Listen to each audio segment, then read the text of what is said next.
Welcome back. Dr. Labani from Easy Biostat. In our series, How to Begin Data Analysis, we were doing on type of data. So we have taken up qualitative data. In the qualitative data, we are talking about tabulation. So now we are relating tabulation with published data in this present video. How a published data others have and prepared that might have prepared particular table in order to present in a journal. So we take up such paper, one of the papers published, and work back and show you how the tabulations resulted into that table. On how to begin data analysis. In this series, tabulation from published paper will be taken up. Now, a paper, it is in order to understand how the published paper arrived at a particular tabular form, and we work back and try to understand that. So this is to examine the data from tabulation from a research paper. Contents in this video used in this video are from a published paper in Indian Pediatrics, Asthma in School Children. So they published it with one table. So we try to attempt work back and demonstrate how the authors generated that table that published in the journal. Now the details of the paper used are here: under diagnosis of asthma in school children and its related factors. I was also a co-author in this paper, and so let me share with you what are their data collection items in their tool. So they had three types of proforma. They were filled by different personnel, and so their data collection tools comprised of anthropometric measurements, environmental and social factors, and child's physical activity at school, and how long the child was absent due to any asthma-like symptoms. So they were all collected, and symptoms suggestive of asthma. Were there any such symptoms were there? Was there any history of recurrent cough or wheezing or shortness of breath? So these are all they collected, and so the physical examination and systemic examination, and followed by pulmonary function test and spirometry examination. All these results were part of the table that we are studying. That is the reason we are just reviewing them there. So this is the table they presented in the journal which was published.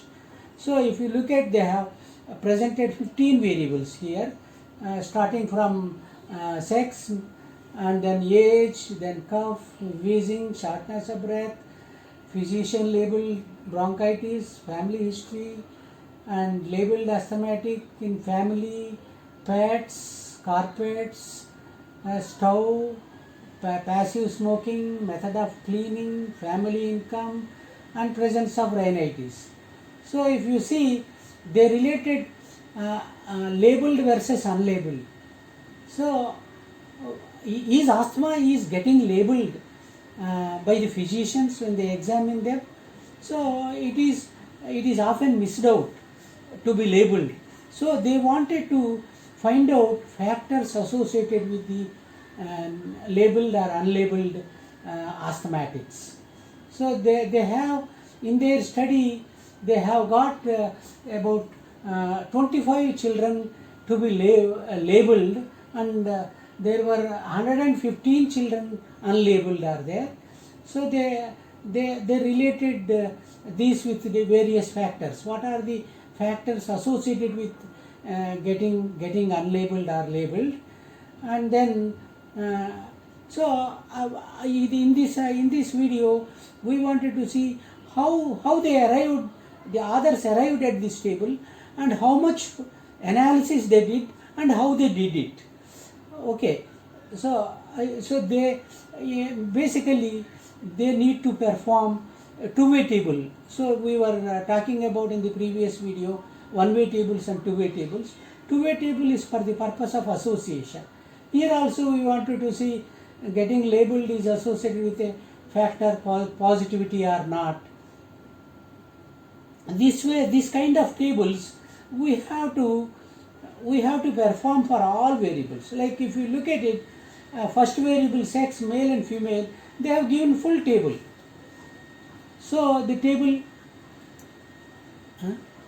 the full table is given, and age.